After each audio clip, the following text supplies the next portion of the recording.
네, 지금부터 역사서를 통한 도전 시작하도록 하겠습니다. 네, 아마 7번째 시간이고요. 우리 사사기 4번째 시간입니다. 우리 사사기를 통해서 우리가 더 우리의 왕이신 하나님만을 찬양하며 경배하기를 소망하여 봅니다. 네, 우리 생각해 보기는요. 실은 하나님께서 싫어하시는 약속, 서원을 해본 적이 있는가? 라는 질문을 던져봤습니다. 실은 약속, 서원은 많이 했을 것 같아요.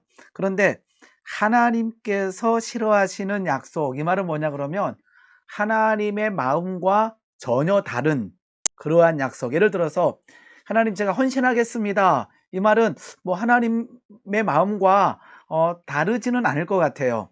뭐 이런 유 말고요.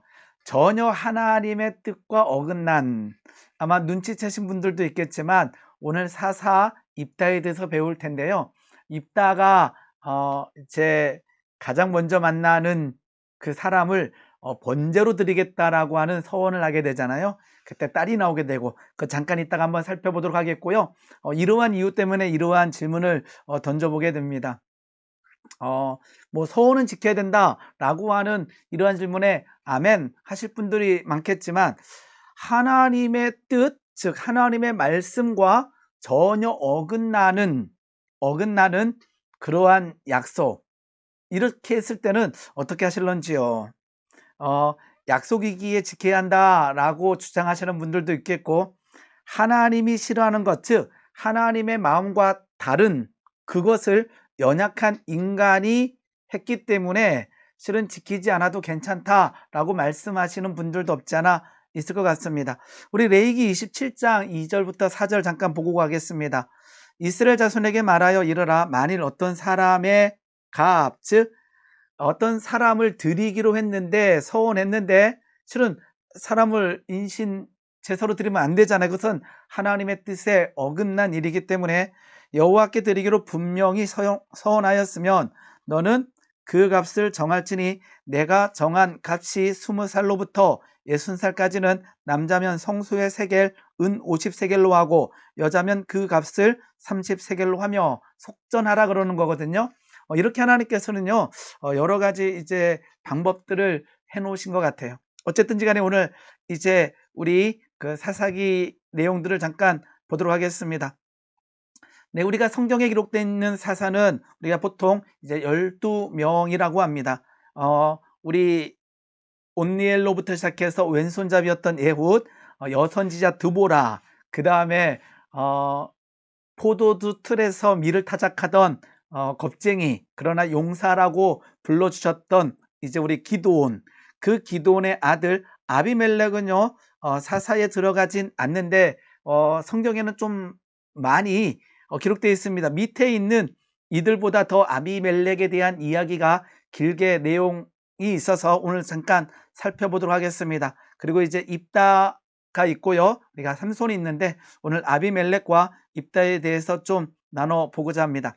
자, 아비멜렉은요, 아까처럼 12명의 사사에는 들어가지 않지만 14명으로 할 때는 사사에 넣는 학자들도 없잖아 있습니다. 기본적으로는 우리는 12명 사사라고 합니다. 자, 사사기 8장 30절 31절 보게 되면요, 기드온이 아내가 많으므로 그의 몸에서 낳은 아들이 70명, 참 아들 많습니다. 세겜에 있는 그의 첩도 아들을 낳았는데 그 이름이 바로 이제 아비멜렉이 됩니다. 누가 낳았다고요? 70명의 아들이 있는데 세겜에 있는 첩의 아들, 그 이름이 바로 아비멜렉이라는 거죠. 그런데 성경에서는요, 첩이다라고 했을 때는요, 성경적 관점에서 부인이 많았다 이 느낌이 아니라요, 하나님께서 원하지 않은 여자다라고 하는 의미예요. 그러니까 정상적인 결혼이었다면 뭐 첫째, 둘째 이렇게 했을 텐데, 첩이라고 한 이유는 무엇이냐 하게 되면 이방인이거나 아니면은 결혼하지 말아야 될 사람과 결혼했을 때에는 성경은 첩이라고 표현합니다. 그래서 필레게시라고 하는 단어를 썼는데요, 아내와 반대되는 개념이고, 아내는 합법적이지만 첩은 성경적 관점에서 볼 때 합법적이지 않다라는 것입니다. 기드온이 이제 사사 기드온이 이제 첩에게 낳은 아들의 이름을 아비멜렉이라고 했는데 이름이 뜻이 굉장히 묘합니다. 그 이름은 나의 아버지는 왕이시다라는 거예요. 여기서 기드온이 그 첩의 아들 아비멜렉에게 이름을 지어주면서 어떤 생각을 했을까 한번 질문을 던져보기 원합니다. 그 말은 뭐냐면 나의 아버지는 왕이다. 과연 여기서 나의 아버지가 누굴까요? 우리는 하나님 아버지라고 하기 때문에 별반 문제될 것 같진 않지만 기드온이 이제 첩을 통해서 아들을 낳았을 때 나의 아버지가 왕이다 할 때 그 아버지가 자신을 의미할 수 있다라는 거죠. 그러니까 우리는 믿음의 사람 기돈이라고 히브리서에도 기록되어 있습니다. 조심할 것은요, 완전하지 않았다라는 거죠. 이 기돈이 지난 시간에 배웠지만 연약함이 드러나고 있습니다. 결국 이제 기돈이 죽은 후에 사사기 8장 33절 보게 되면 기돈이 이미 죽음에 이스라엘 자손이 이제 돌아서서 바알들을 따라가 음행하기 시작하고 영적인 음행을 하기 시작하고 바알 브릿을 자기들의 신으로 삼고 이스라엘 자손이 주위의 모든 원수들의 손에서 자기들을 건져내신 여호와 자기들의 하나님을 기억하지 않았다라고 되어 있습니다. 어떠한지요? 우리가 실은 항상 사사기 배울 때마다 이러한 모습으로 살아가고 있지 않나 돌아보게 됩니다. 자, 아까처럼 세겜에 첩이 살고 있는데 이것도 이제 조금 더 이렇게 연구하다 보게 되면 세겜은 도피성이었고 레이지파가 살던 성읍이었습니다. 그런데 그곳에 첩이 있다라고 하는 이것도 실은 하나님 보시기에 옳지 않았던 내용이 되겠죠. 세겜이란 땅은요, 우리 그 여호수아가 언약을 맺었던 땅이기도 합니다. 그 땅에서 이렇게 문제가 일어나고 있다라는 거예요. 그러니까 항상 사사기를 읽을 때 그 성장하는 어떤 모습이 아니라 이렇게 퇴보하는 모습이 보여지고 있다라는 것입니다. 이제 그 기돈의 아들, 즉 첩을 통해서 난 아들이 연설을 하게 됩니다. 사사기 9장에 기록되어 있는데요. 여룹바벨의 아들 아비멜렉이 세겜에 가서 그의 어머니 형제들에게 이르러 어디에서 아까처럼요 세겜 땅에 가서 이 세겜 땅에 가서 아까 레이지파가 받았던 이 도피성인데 여기에서 뭔가 문제가 발생하고 있다라는 거죠. 그의 어머니 형제에게 이르러 그들과 그의 외조부의 집에 온 가족에게 말하여 이르되 청하노니 너희는 세겜의 모든 사람들의 귀에 말하라. 여룹바벨의 아들 70명이 다 너희를 다스림과 한 사람, 이 한 사람은 이제 아비멜렉이 되겠죠. 한 사람이 너희를 다스림이 어느 것이 너희에게 나으냐? 또 나는 너희의 골육임을 기억하라 하니 이렇게 돼 있어요. 실은 첩의 아들은 뭐 혈통이 아닌 것은 우리가 알 수 있겠죠. 그러나 더 중요한 것은요, 이 기드온의 아들이 왕이라고 하는 어떠한 지도력을 발휘하게 되는데 이때 시대는 사사의 아들이 사사가 되는 시기가 아니라 사사는요 하나님께서 지명해야 되는 거예요. 그런데 지금 아까처럼 아비멜렉을 사사로 논다면 이제 그 기돈의 아들이 되고 있는 거거든요. 우리가 보통 사사로 놓진 않지만 어쨌든지 간에 이 시대는 그러한 시대라는 것입니다. 자, 기돈의 아들 아비멜렉은요 9장 4절을 보게 되면 바알브리 신전에서 은 70개를 내어 그에게 주며 사람들이 하는 거예요. 여기서 그는 아비멜렉이겠죠. 아비멜렉이 그것으로 뭐하고 있어요? 방탕하고 경박한 사람들을 사서 자기를 따르게 하고, 즉 어떤 일이 발생하냐 그러게 되면 아까 그 성경에는 기돈의 아들이 아내에게서 낳은 아들이 70이라고 그러잖아요. 그 기돈의 아들들을 한 바위 위에서 죽이는 일이 이제 사사기 9장에 기록되어 있습니다. 한 명이 남는데 이제 요담만 도망가서 살았다라고 기록하고 있습니다. 결국 아비멜렉을 왕으로 삼았다라고 사사기 9장 6절에 기록되어 있습니다. 잠깐 제가 읽어드리겠습니다. 세겜의 모든 사람과 밀로 모든 족속이 모여서 세겜에 있는 상수리 나무 기둥 곁에서 아비멜렉을 왕으로 삼으니라 이렇게 되어 있어요. 어느 땅 사람이요? 아까 레이지파가 분배받았던 세겜에서 이러한 일이 일어나고 있다는 거예요. 얼마나 많이 무너졌는지 알겠죠? 레이지파가 무너졌고 도피성이었던 세겜에서 이러한 일들이 발생하고 있다라는 것입니다. 자, 기드온의 아들 요담, 아까 이제 그리심산과 에발산이 있는데 이제 그리심산에서 선포하기 시작합니다. 이야기가 진행돼요. 이제 감람나무도 나오고 무화과나무도 나오고 포도나무 나오고 이제 가시나무가 나옵니다. 이제 감람나무는요, 나의 기름은 하나님과 사람을 영화롭게 하나니 내가 어찌, 이제 기름이 있죠? 내가 어찌 그것을 버리고 가서 나무들 위에 우쭐대리요. 무화과나무는 나의 단 것과 나의 아름다운 열매는, 포도나무는 하나님과 사람을 기쁘게 하는 내 포도주는, 즉 감람나무와 무화과나무와 포도나무는 하나님께서 주신 사명, 그 사명을 감당하겠고, 더 중요한 것은 교만해지지 않겠다, 높아지지 않겠다라고 하는 의미가 들어있는데, 즉 누구도 왕이 되고자 않았지만 가시나무는 내 그늘에 피하라라고 하면서 이제 어떠한 그 지도자의 모습을 보이게 된다라는 이야기가 이제 9장에 기록되어 있습니다. 근데 결국 이제 아비멜렉이 죽임을 당하는데요, 가알이라고 하는 사람이 등장하게 됩니다. 세겜 사람들이 그를 신뢰한지라, 굉장히 실은요, 우리가 그 사회를 볼 때 생각할 게 많은 것 같아요. 하나님께서는요, 이러한 모습을 많이 보여주셔요.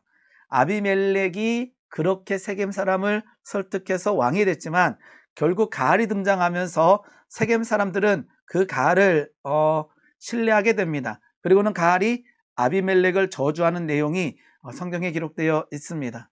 그런데 이렇게 하다 보니까 누가? 아비멜렉이 가알을 죽이게 돼요. 아비멜렉과 그때는 돌격하여 성문 입구에 서고 두 부리는 밭에 있는 자들에게 돌격하니 그들을 죽였다라고 되어 있습니다. 근데 더 중요한 것은 결국 이름 없는 여인에 의해서 아비멜렉도 죽임을 당하게 됩니다. 한 여인이 맷돌 윗짝을 아비멜렉의 머리 위에 내려 던져 그의 두개골을 깨뜨리니, 이렇게 되어 있죠. 이게 아비멜렉의 이야기가 기록된 내용들입니다. 왕이 되고자 했던 그 아비멜렉이 그 왕이 될 때부터 죽임당하는 이야기가 쭉 기록되어 있으면서 성경은 우리에게 전해주는 이야기가 있는 거죠. 왕이 누구냐라고 하는 질문을 던지게 됩니다. 그리고 왕이 되고자 하느냐라고 하는 질문도 던지고 있다라는 거죠. 우리는 이 아비멜렉의 이야기를 보면서 아까 감람나무와 무화과나무와 포도나무에게 주신 그 은혜, 그 사명을 겸손하게 감당해야 된다라는 거죠. 그렇지 않고 아비멜렉처럼 아까처럼 자기 형제들, 실은 혈통은 아니지만 그래도 불구하고 이복 형제이기 때문에 형제들이거든요.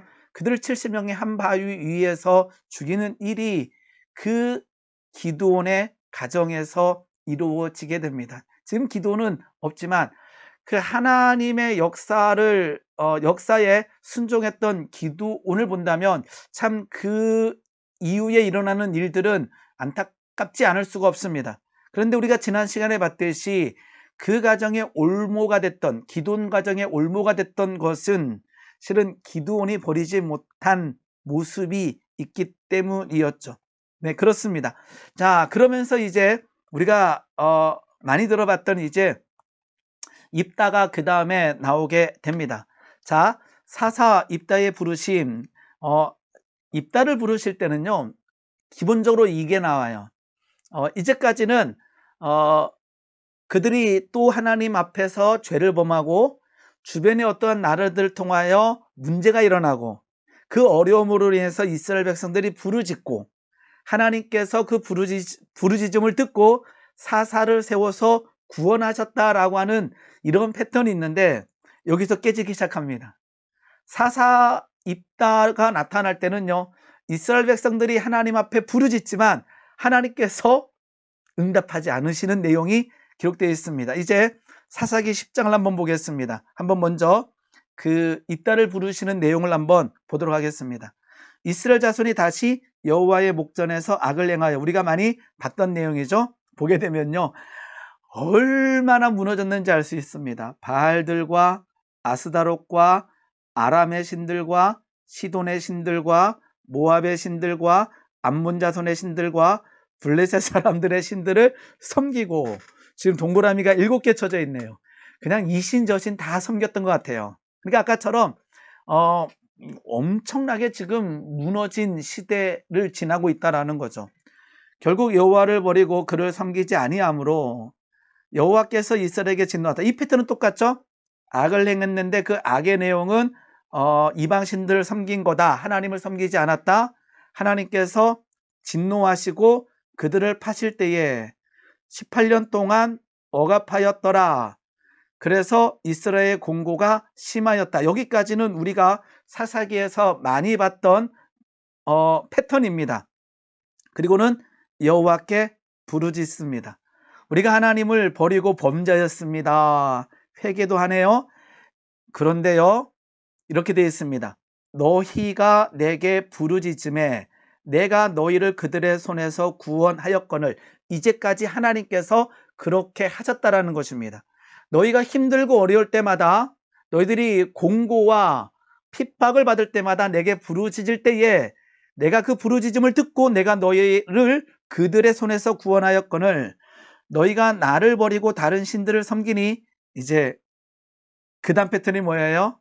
그럼에도 불구하고 내가 사사를 세워 너희를 긍휼히 여기리라, 너희를 구원하리라, 이렇게 가야 되는데, 그러므로 내가 다시는 너희를 구원하지 아니하리라, 가서 너희가 택한 신들에게 부르짖어, 이렇게 되어 있습니다. 입다를 부르실 때는 하나님께서 아까처럼 입다야 내가 좀 사사가 되어 이스라엘을 구원하여 되겠다라고 하는 이러한 내용이 없고요. 사사기를 읽다 보게 되면 이제 입다에게 사람들이 가서 우리의 지도자가 되어 달라라고 하는 이야기가 기록되어 있다라는 거죠. 결국 입다를 부르시는 이 즈음에 이스라엘 백성들의 이 무너짐이 너무나 강력하여 그들이 부르짖었지만 하나님께서는 응답하지 않는 내용이 기록되어 있습니다.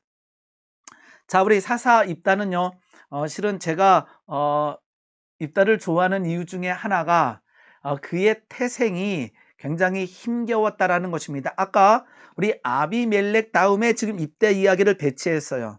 아까 아비멜렉은 뭐였죠? 첩을 통해서 낳은 아들이었고, 그러면서 나머지 형제들을 다 한 바위에서 죽여버렸어요. 그런데요, 입다도 역시 태어날 때 어떤 좋은 환경, 배경에서 태어나지 않았다라는 거죠. 아비멜렉은 그러한 과정에서 상함이 있었겠죠. 첩의 아들이라고 하는 이 자체가 만만한 삶이 아니기 때문에, 아까처럼 유대인의 관점에서는 좋은 상황이 아니기 때문에. 근데 입다도요, 길르앗 사람 입다는 큰 용사였으니 여기도 마찬가지로 기생이 길르앗 성읍에서 낳은 아들이었고, 이거는 성읍이 아니고 이거는 사람 이름이네요. 길르앗에게서 낳은 아들이었고, 길르앗의 아내도 그의 아들들을 낳았더라. 그 아내의 아들들이 자라매 입다를 쫓아내며 그에게 이르되 너는 다른 여인의 자식이니 우리 아버지 집에서 기업을 잊지 못하리라 한지라. 이에 입다가 그의 형제들을 피하여 돕당에 거주하며 잡류가 그에게로 모여와서 그와 함께 출입하였더라, 이렇게 되어 있어요. 즉 가문 후부터 완전히 버림받았던 사람이 바로 사사 입다라는 것입니다. 출생이 아까처럼 기생의 아들뿐만 아니라 뭐하죠? 이제 그 다른 그 이복 형제들이 이 입다를 쫓아내게 되고, 그래서 결국은 북쪽으로 도망가서 돕당에 거주하며 살아가게 됩니다. 우리 성경에는 여기 잡류라고 표현되어 있어서 잡류가 조금 이렇게 깡패 아니면은 불량배라고 하는 느낌이 나는데요. 해석을 보게 되면 이렇게 이렇게 깡패 이런 느낌보다 이렇게 아픈 자, 상한 자 이런 느낌이 조금 더 강합니다. 어쨌든지 간에 입다는 기생의 아들로서 쫓겨냄을 당하고 돕당에 가서 지금 잡류들과 살고 있다라는 거죠. 자, 아까처럼 돕당으로 도망가고요. 잡류는 어떠한 건달 느낌이 아니라 아무것도 가지지 않은 사람들, 연약한 자, 라는 느낌입니다. 놀라운 것은요, 그 입다가요, 이스라엘 역사를 설명하는 부분이 나와요. 그러니까 돕당에 가서 그냥 막 살았다라는 느낌이 아니라 돕당에 가서 아니면 돕당에 가기 전에 이미 이스라엘 역사에 대해서 철저하게 알고 있었다라는 거예요. 그래서 아까처럼 그냥 건날 생활했다가 아니라 그럼에도 불구하고 그 하나님을 의지하였다라고 하는 느낌이 조금 더 강합니다. 다윗의 주변에도 실은 다윗이 사울 왕을 피하여 도망 다닐 때에 이렇게 힘겨운 자들이 다윗의 주변에 모였던 이야기가 성경에 기록되어 있습니다. 결국 아까처럼요, 이제 그런 거죠. 아까 하나님께서 그들이 부르실 때에 응답하지 않으셨다 그랬잖아요. 즉 그래서 이 길르앗 땅, 아까 길르앗에 사는 길르앗이었어요. 여기는 길르앗 성읍의 장로들이 입다를 데려오려고, 하나님께서 입다에게 역사하신 것이 아니라 길르앗 장로들이 이제 돕당에 가서 입다를 데려오려고 지휘관이 돼달라고 하는 이야기가 나오게 됩니다. 길르앗 장로는요, 이렇게 하는 거죠. 입다, 우리를 위하여 싸워달라. 그러니까 이 길르앗 장로들의 관점이 이렇게 전쟁은 하나님께 있는 것이 아니라 이 입다를 찾고 있어요. 그런데 입다는 이들에게 얘기합니다. 사사기 11장 9절 말씀을 보게 되면요, 이렇게 입다가 얘기합니다. 입다가 길르앗 장로들에게 이르되 너희가 나를 데리고 고향으로 돌아가서 암몬 자손과 싸우게 할 때에 만일 여호와께서 그들을 내게 넘겨주시면, 나오죠. 만일 여호와께서 그들을 내게 넘겨주시면, 이렇게 돼 있어요. 내가 과연 너희의 머리가 되겠느냐 하니, 즉 입다는 하나님께서 싸우신다라고 하는 이 관점이 정확하게 서 있습니다. 어쨌든 간에 아까처럼 그 패턴이 깨지고 길르앗 장로들이 입다를 데려오게 됩니다.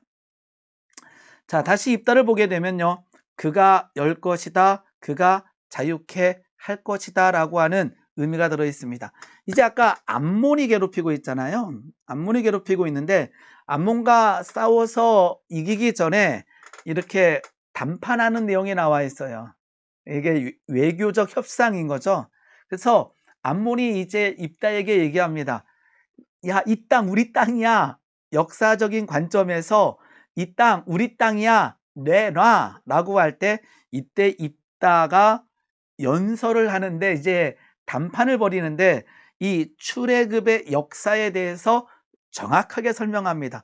그래서 입다가 뭐만 하지 않았다까, 이렇게 잡류, 예를 들면 건달 생활이 아니라 그 돕당에 가서 그 하나님을 알았다라는 거예요. 그리고 역사를 알았다라는 거예요. 그러면서 그렇죠, 그 땅은 암몬 땅이 아니라 아모리 사람의 땅이었다라고 정확하게 얘기합니다. 그래서 암몬과 전쟁하지 않았다. 신명기 2장 19절 말씀 보게 되면요, 그 출애굽해서 이제 가나안 땅으로 갈 때에 이렇게 되어 있습니다. 2장 19절 보게 되면 암몬 족속에게 가까이 이르거든 그들을 괴롭히지 말고, 하나님께서는요 암몬과 싸우게끔 하지 않으셨어요. 암몬 족속에 가까이 가거든 이르거든 그들을 괴롭히지 말고 그들과 다투지도 말라. 암몬 족속의 땅은 내가 내게 기업으로 주지 아니하리니 이는 내가 그것을 롯 자손에게 기업으로 주었음이니라. 그러니까 그런 거죠. 지금 그 땅을 가지고 전쟁하고 있는데 암몬이 와서, 야, 역사적으로 볼 때 이 땅 우리 땅이야. 그러니까 입다가, 아니야, 우리는 너희들과 전쟁한 적이 없어. 하나님께서는 그렇게 명령하지도 않았고, 어떠한 일이 일어나 그러게 되면 이 땅은 아모리 사람의 땅이었고 그것을 우리가 차지한 거다, 이렇게 되는 거죠. 그러니까 쭉 역사적으로 올라가더라도 그것은 암몬 사람의 땅이 아니라 아모리 사람의 땅이어서 너희들과 상관없다라는 거죠.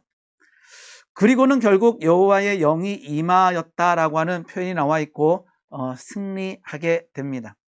사사기 11장 33절 보게 되면 암몬 자손이 이스라엘 자손 앞에 항복하니라 이렇게 되어 있습니다. 자, 이제 입다가 이제 암몬과 이 전쟁, 승리하는 전쟁에 나가기 전에 이제 아까 우리가 논란이 됐던 서원 기도를 하게 됩니다. 31절 말씀 보게 되면 내가 암몬 사람에게서 평안이 돌아올 때에 누구든지 내 집에서 나와서 나를 영접하는 그는 여호와께 돌릴 것이니 그를 번제로 드리겠나이다. 굉장히 해석이 실은 만만치 않은 내용이죠. 왜냐 그러면 이렇게 해석하려고 그랬더니 욕에 걸리고 이렇게 되는 거예요. 야, 서원은 지켜야 돼 라고 했더니 그러면 딸을 번제물로 드렸다라고 해석이 나가야 되고, 결국 히브리서 말씀을 보게 되면 입다는 믿음의 사람이었다라는 거죠. 이것을 우리가 어떻게 해석해야 될지를 한번 살펴보도록 하겠습니다. 두 가지 기본적인 해석 방법이 있는데요. 둘 중에 하나를 택하시면 될 것 같아요. 한번 설명해 드리도록 하겠습니다. 자, 사사 입다의 서원은요, 히브리서는 입다를 믿음의 사람으로 아까처럼 표현하고 있죠. 그런데 실은 기드온도 삼손도 다 믿음의 사람이었어요. 그들도 다 여전히 연약함이 있습니다. 중요한 것은 사람을 번제물로 드리겠다라고 하는 그 자체가 하나님의 뜻과 어긋난다라는 거죠. 우리가 레위기의 제사법을 읽어볼 때에 하나님께서 제사를 가르치면서 동물을 드리라 그랬지 어디에도 너의 믿음을 확인하기 위해서, 확증하기 위해서 사람을 제물로 바치라라고 하는 내용은 전혀 들어있지 않습니다. 이거는 이방인들이 하는 일이었죠. 즉 하나님께서는 사람을 제물로 받지 않으신다라는 거예요. 그런데 잠깐 생각해 보게 되면 하나님께서 아브라함에게 말씀하시죠. 이삭을 번제로 드려라. 이때는요 실은 많은 그 주변에서 이러한 일들이 일어났어요. 그러니까 레위기를 지나면서 하나님의 말씀을 받았던 사람들하고 아브라함은 조금 느낌이 달라요. 그래서 아브라함은요 즉각적으로 반응을 합니다. 아멘 하게 됩니다. 그런데 하나님께서 막으셔요. 자, 막으신 이유가 아브라함의 마음만 받았다라는 것이 아니라 하나님께서 아브라함에게 한 가지 더 가르쳐 준다라는 거죠. 주변에 있는 우상들과 나는 다르다라는 거예요. 주변에 있는 신들은 사람을 제물로 받지만 그럴 것 같은 상황 속에서 하나님께서는 절대 사람을 제물로 받지 않으신다라고 하는 것을 한 번 더 가르쳐 주시게 됩니다. 그러나 이삭을 번제로 받지 않으셨다라는 거죠. 자, 하나님께서는 이제 6월절 이후에 첫 태생, 동물이나 사람은 하나님의 것이다라고 표현합니다. 하나님께 돌려야 한다라고 얘기합니다. 아까처럼 동물은요 제사 드리면 돼요. 그런데 하나님께서는 사람은 드린다라고 할 때 제사 드리면 안 되잖아요. 그래서 아까처럼 속전이라고 하는 그 은혜를 베풀어 주십니다. 자, 요한 해석이 하나 있어요. 우리 한번 잠깐 볼게요. 이거는 두 가지 해석 중에 다른 해석입니다. 이 해석이 맞다라고 해서는 안 됩니다. 그냥 이렇게 해석하는 분들도 있어요. 만약 암몬 자손들을 내 손에 주신다면 내가 암몬 자손으로부터 평안이 돌아올 때 내 집의 문에서 나와서 나를 만나는 사람이 아니라 그것, 어쩔 때는 사람도 되고 동물도 되는 거예요. 그것을 하나님의 것이 되게 하거나 번제로 드리겠습니다. 이렇게 해석하기 시작해요. 이것은 중세 이후에 해석하는 해석이 약간 강세인데요. 이 말은 뭐냐면 아까처럼 입다는 어떤 사람이다? 믿음의 사람이다. 그리고는 아까 출애굽의 역사를 정확하게 알고 있었잖아요. 아까 전쟁할 때에 출애굽의 역사를 설명하면서 나가거든요. 그러니까 하나님에 대해서 전혀 모르지 않았다라고 하는 그 관점을 가지고 출발하는 거예요. 그래서 당연히 하나님께서는 출애굽 이후에 레위기 제사법에 대해서 알았을 것이고, 즉 입다는 인신제사에 대해서 하나님이 원하지 않는다라는 것을 알았다라고 하는 가정 속에서 이러한 해석을 끄집어냅니다. 그래서 내 집에 나오는 사람이 아니라 사람이면 동물이면 그것을 하나님의 것이 되게 하고 번제로 드리겠습니다 라고 해석하기 시작합니다. 아까처럼 약간 입다가 인신제사를 드리지 않았다라고 하는 쪽을 포인트를 넣으면서 하는 거죠. 그러한 이유 중에 하나가요. 자, 이렇게 되어 있습니다. 자, 사람이면 아까처럼 하나님이 것이 되겠다라고 우리가 취한다면, 이러한 해석을 취한다면요. 그런데 우리가 성경을 읽어보면 이렇게 성경은 기록되어 있죠. 딸이 나오게 되잖아요. 입다의 딸이 나와서 이제 34절 보게 되면 그의 딸이 소고를 잡고 춤추며 나와서 영접하니 이는 그의 무남 동료라. 그때 입다가 막 참담해합니다. 그런데 여호와를 향하여 입을 열었으니 능히 돌이키지 못하리라. 그리고는요, 입다의 딸도 아멘해요. 아버지의 입에서 낸 말씀대로 내게 행하소서. 그러니까 입다의 딸의 믿음도 대단한 거죠. 이삭의 믿음만 대단한 것이 아니라 실은 이삭보다 어쩌면 더 입다의 딸도 뭐라 그래요? 아버지의 입에서 낸 말씀대로 내게 행하소서. 그리고는 입다의 딸이 아버지에게 부탁을 하죠.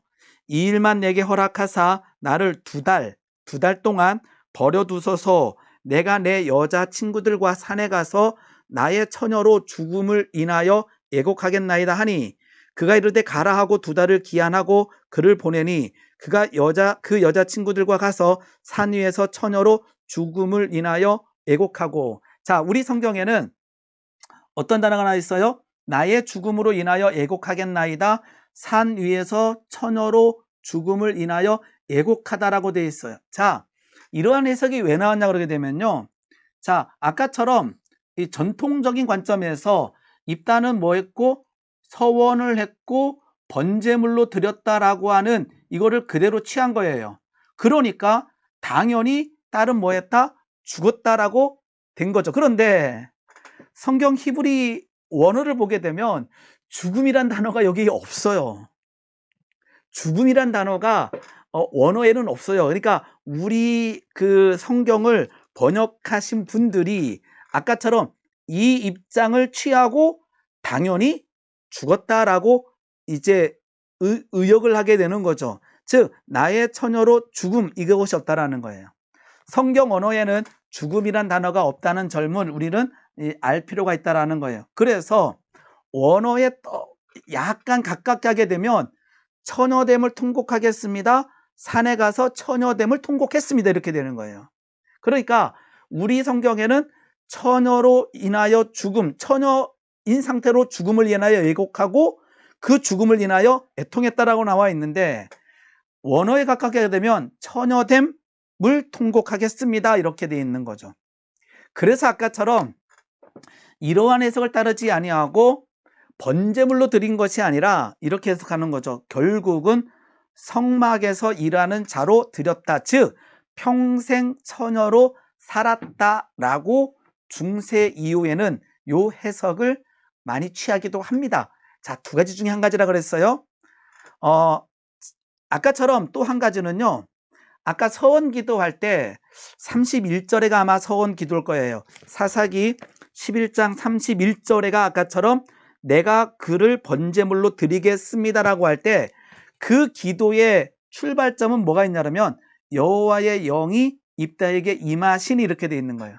그러니까 이제 연결 문장을 보게 되면 여호와의 영이 입다에게 임했는데 입다는 그 영이 임한 상태에서 사람을 번제물로 드리겠습니다라고 하는 이것이 맞지 않다라고까지 취하게 되는 거죠. 이것이 중세 이후에 많은 학자들이 취하는 해석법입니다. 즉 입다는 뭐를 하지 않았다? 인신제사를 드리지 않았다라고 하는 취하는 거죠. 그런데 자, 전통적인 해석은요. 아까처럼 중세 이전에는요. 왜 아까처럼 입다는 딸을 번제물로 드렸나라고 할 때 번제라는 단어가 있거든요. 아까처럼 번제는요. 하나님의 뜻은 번제물은 사람이 될 수가 없어요. 그런데 번제의 의미는 태워서 올라가는 거예요. 즉 제물을 태우는 제사 용어로만 사용되었다라고 해석합니다. 그 다음에 평생 헌신, 아까처럼 성막에서 평생 헌신이라고 하는 의미로 쓰이려면 실은 번제가 아니라 다른 용어를 선택해야 된다라고 이 전통적인 해석을 하는 분들은 취하게 됩니다. 즉 무모한 서원을 했다라고 가정하는 거죠. 그러니까 이 입다가 뭐 한 거죠? 아까처럼 하나님의 영이 임했지만 그럼에도 불구하고 입다가 무모한 서원을 했고 무모한 집행을 했다라고 해석하는 경우입니다. 아까처럼 딸을 보고 참담하였다라고 하는 내용이 나와 있고요. 이것은 아까처럼 이거는 실은 이러한 해석을 하는 사람들이 논 거입니다. 입다는 창기의 소생이고 돕당에서 살았잖아요. 즉 이방 문화에 익숙했을 수 있다라고 합니다. 이거는 그들이 취하는 거죠. 저는 아까처럼 돕당에서 이방 문화는 알았지만 저는 아까처럼 출애굽의 역사를 정확하게 알고 있는 거 봐서는 무작정 이방 문화를 따라가지 않았다라고 하는 느낌이 저에게는 들어요. 아까처럼 사사시대는 자기의 소견에 옳은 대로 하던 시대이다. 입다는 믿음의 사람이잖아요. 히브리서 말씀을 보게 되면. 그런데 기드온도 삼손도 다 믿음의 사람이었어요. 그러니까 실은 기드온도 무너졌고 입다도 이러한 부분에서 무너졌더라도 하나님께서는 그 이전의 모습에서 믿음이라고 하는 단어를 사용할 수 있다라는 것입니다. 이 시대는 자기의 소견에 옳은 대로 하던 시대였다라고 하는 논거도 되기 시작합니다. 아까 수종도는 여인이 있었지만 처녀였다라고 하는 언급이 없다라고 주장도 합니다. 그리고 이제 이러한 일 이후에 입다가 에브라임 사람들을 죽이거든요. 이제 내전이 일어나게 됩니다. 그것으로 봐서 충분히 입다는 자기 딸을 번제물로 드릴 수 있다라고 하는 해석을 취하게 되죠. 어떤 쪽의 해석이 더 우리 성도님들에게는 와 닿는지요? 저는 실은 이 중세 이후의 해석이 실은 더 저에게는 편안합니다. 왜냐하게 되면 아까처럼 과연 그렇게 했을까라고 하는 질문을 던져보는 거죠. 그러나 아까처럼 전통적 해석도 우리가 무시할 수 없기 때문에 잘 들어보시고 한번 정리해 보시면 좋겠습니다. 이제 그 다음에 사사 입다 이야기를 마무리하면서 에브라임 지파와 싸우는 얘기가 나오는데요. 우리 보게 되면 그 십볼레로 발음하면 죽이는 이야기가 나와 있는데요. 실은 뭐 이렇게 했네라고 하지만요. 사사기 시대의 치명적인 사건 중에 하나입니다. 왜냐 그러면 사사 입다였지만 누구와 싸우고 있는 거예요? 에브라임과 전쟁하고 있다는 것은 공동체끼리 싸우고 있다는 거예요. 지금까지 전쟁은 이스라엘과 외부와의 싸움이었어요. 그런데 사사기에 와서 여기에 와서 결국 입다가 누구를 죽이게 되느냐? 에브라임 사람들을 죽이게 되는 거예요. 결국 42,000명의 에브라임 사람을 죽이게 되는 이야기가 나와 있습니다. 외부와의 전쟁이 아닌 내부와의 전쟁이 펼쳐지고 있는, 즉 공동체의 분열, 즉 사사시대의 모양이 어디로 향하고 있는가를 우리는 알 수 있다라는 거지요. 사사기에 처음으로 같은 이스라엘 백성 사이의 전쟁이기도 합니다. 암몬으로부터는 입다에 의해서 승리하고 자유로워졌지만 결국 공동체가 분열하는 모습이 그려지고 있다라는 거죠. 오늘 그 기드온의 아들 아비멜렉과 우리 입다를 우리가 좀 나눠봤는데요. 한번 내용을 쭉 다시 한번 읽어보면서 하나님께서 이 아비멜렉과 우리 사사 입다를 통해서 그리고 사사의 그 서원과 그리고는 에브라임과의 내전을 통해서 우리에게 무엇을 말씀하시고 있는가를 한번 체킹할 수 있었으면 좋겠습니다. 결국은 그 땅에 왕이 없으므로 자기의 소견대로 행하였다라고 하는 이 말씀을 우리에게도 하고 계시다라는 거죠. 우리의 왕, 우리의 주인 되심, 그 하나님, 그리고 하나님의 말씀을 붙들고 살아갈 때에 내려가는 것이 아니라 승리하는, 더 성화되어지는 삶을 살아갈 수 있다라고 믿습니다. 오늘 여기까지 하도록 하겠습니다. 수고하셨습니다.